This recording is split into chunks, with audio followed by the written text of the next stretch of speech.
You know, you don't get that many golden opportunities in life. And when you get one, you want to take advantage. If you want to blow your kids' mind sometime, explain Blockbuster to them.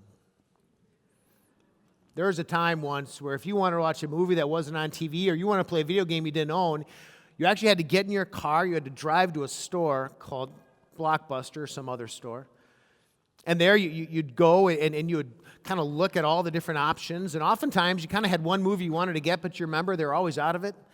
And so you'd pick some other thing you didn't really want to watch, and you'd come home. And then they just pile up on your counter. You just incur late fee after late fee because you didn't take them back. You'd finally take them back again.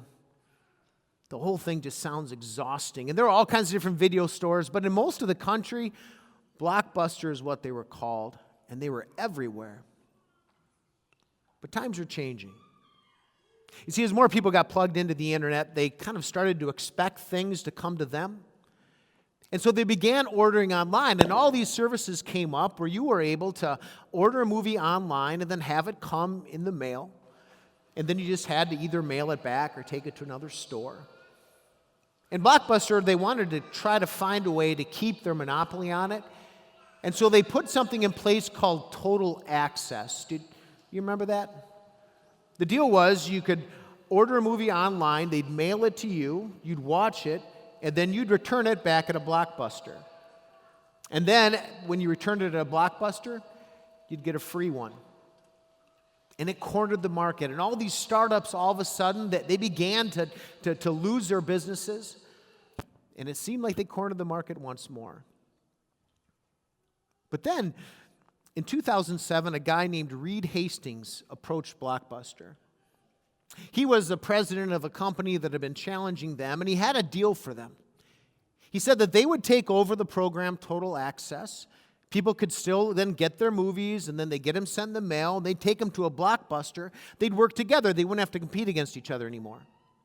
It'd be a win-win. They could corner the market. Blockbuster laughed him out of the boardroom. Reed Hastings went back to his company. You might have heard of it. It's Netflix. Blockbuster, on the other hand, they doubled down. They got rid of Total Access. They wanted to go back to this time where everybody had to go to the video store. They lost all kinds of business. In 2014, they closed their final corporate-owned store. And from what I understand, there's only one Blockbuster in existence left. It's in Bend, Oregon, and it's just a novelty, just a place to come and look and remember what it used to be like and to realize what happens when you miss a golden opportunity. You see, this was Israel's golden opportunity. The God who created heaven and earth had bound himself of all nations in the world to them, a nation of slaves. And he fought for them, and he loved them, and it was so obvious. Remember the 10 plagues? Remember how it reduced Egypt to rubble? Remember how he led them out, and the people of Egypt just piled gold and silver on their arms as they left? This generation could still feel the weight as they walked out. They remembered what it was like when they were trapped between the Red Sea on one hand and Pharaoh's chariots on the other. And then remember how God came and he separated the two? How he dried a path up for them to cross the Red Sea. They walked through on dry ground. When Pharaoh's chariots came, the waters came crashing down upon them. They saw it. And with the song of Moses still ringing in their ears, they walked towards the promised land with a pillar of cloud leading them by day, a pillar of fire by night. God was with them. But this was our golden opportunity, and they weren't doing so well with it. 3 days in, they start running out of water, and they complain. And so God makes this bitter water sweet. They drink. He takes them to an oasis, and they can fill back up again. 2 months later, they're walking along. They start running out of food. They complain. But this time, the complaint gets a little worse. They doubt that God cares for them. They accuse him of being a psychopath, let him out in the wilderness just to watch them all die. It's as if they forgot everything they'd seen. So God sends all kinds of quail. He rains down bread from heaven called manna with which he'd feed them for the next 40 years. And then come the waters of Massah and Meribah. Once again, the children of Israel run out of water. Once again, they grumble, but this time they're more angry. Moses thinks they're going to stone him. And you know the question they ask? Is God with us or not? They're following the pillar of cloud by day and the pillar of fire by night, and they have the gall to ask God if he cares enough to be there for him. Time after time, they insult God's love. And yet, what does God do? He sends Moses over to a rock with his staff that he led them out of Egypt with. He strikes a rock, water comes out, the people drink. Crisis averted. For now. See, this was Israel's golden opportunity. The maker of heaven and earth had bound himself to them. He had promised them a land with cities they didn't build, fields they didn't plant. He promised them the opportunity to reign supreme in the most hotly contested piece of real estate on the planet. He just gave it to them. And they were blowing it. And it stands as a warning for every generation. See, that's a background of the second half of Psalm 95. Here's what God says. Today, if only you would hear his voice. Do not harden your hearts as you did at Meribah, as you did that day at Massah in the wilderness, where your ancestors tested me, they tried me, though they had seen what I did.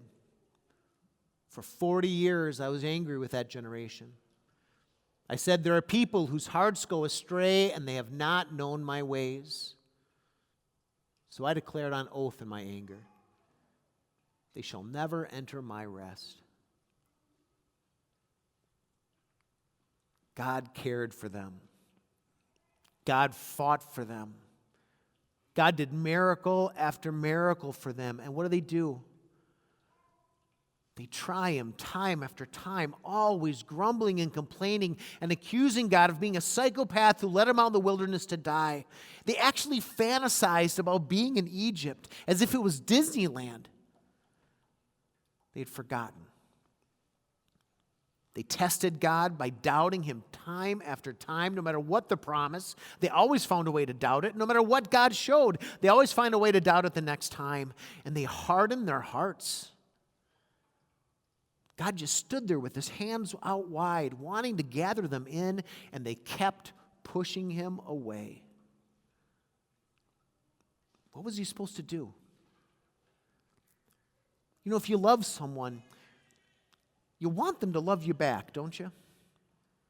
I mean, if you love someone, you're not okay with just grabbing them by the hair and dragging them along with where you want them to go. You want them to care for you back. That's how it goes. You want to be near them. So what was God supposed to do? Every time he reached out to them, they shrunk away. Every time he did anything, it seemed they'd throw it back in his face. You ever been in a relationship like that? Where you gave someone your best? Where you did everything you could for them, where you just opened your heart and you tried like crazy to love them the best way you knew how, and they just threw it back in your face and they wouldn't listen. Ever had a sibling like that, a parent like that, a marriage like that? I mean, how long do you try? How long until you finally walk away? God said in Psalm 95, for 40 years, they angered God. For 40 years, they infuriated him. For 40 years, he put up with it. And then he finally said, they shall never enter my rest. Not a single person from that generation, except for Caleb and Joshua, would enter the land of Israel. It was their golden opportunity, and their window closed. Do you hear the earnestness in God's voice? Today, if only you would hear his voice. Because this is your today. This is your golden opportunity. And it is amazing when you consider who our God is and how badly he wants to be connected to you and I. Consider the first half of Psalm 95. It says, "Come, let us sing for joy to the Lord. Let us shout aloud to the rock of our salvation. Let us come before him with thanksgiving and extol him with music and song. For the Lord is a great God, the great King above all gods. In his hand are the depths of the earth, and the mountain peaks belong to him. The sea is his, for he made it, and his hands formed the dry land. Come, let us bow down and worship. Let us kneel before the Lord our Maker. For he is our God, and we are the people of his pasture, the flock under his care. Today, if only you would hear his voice." With all the rejection God has faced over the years, with all the times he's watched people like you and I sit exactly in the seats we're sitting in and take his love and throw it back in his face, he's still here. And do you hear that cry? Today, if only you would hear his voice. This is a God who created the universe, who holds the depths of the earth and the mountain peaks in his hands. The God who created all that you see and who created you. And yet he's the one who fights for you. The God who saved Israel through the waters of the Red Sea is the same one who saves us in the waters of baptism. The God who rained bread from heaven for Israel, called manna in the wilderness, is the same God who feeds you himself in the sacrament. The God who spoke to Israel at Mount Sinai and the ground shuddered is the God who speaks to you in his word. This is a golden opportunity every single week.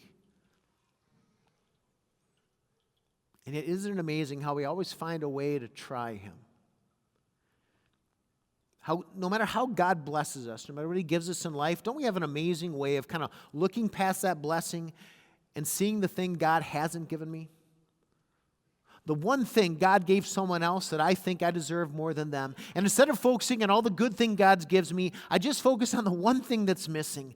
And there's an insult contained, isn't there? That somehow God is holding out on me. That he doesn't love me like he says. And does anything insult love more than that? I mean, don't we always find a way to test God?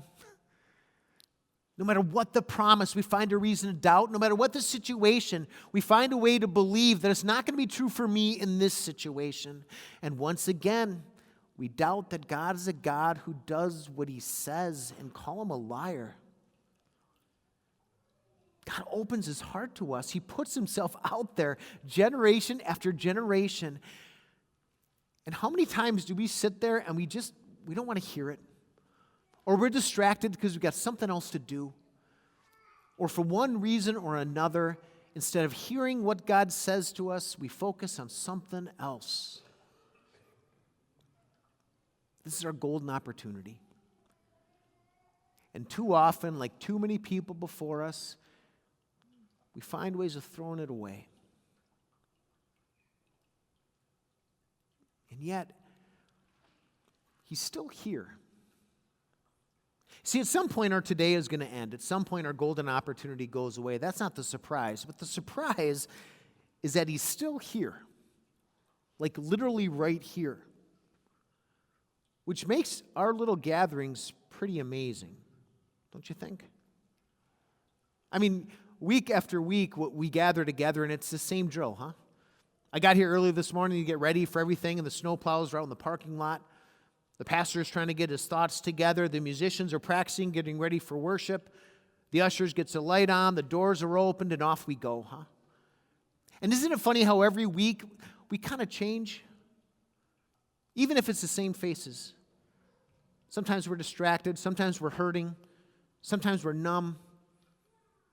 And yet there's always one constant. The God who was there all the way back in Egypt. The same God sitting next to you today. And consider for a fact that the God who holds the depths of the earth and the mountain peaks in his hands also holds Dave Olson in his hand. And you. Consider for a fact that the God who created the universe, who fills the earth, comes to little old Greenville, Wisconsin. And week after week, he's here with us, just like he promises.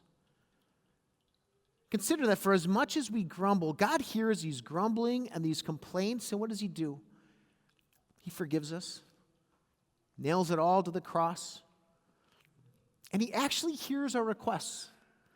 And he gives us what's best for us, sometimes keeping the cross first and foremost, our forgiveness, our eternal gifts there, because so often we don't even think to ask about those things, and yet then giving us everything else down the line that's best.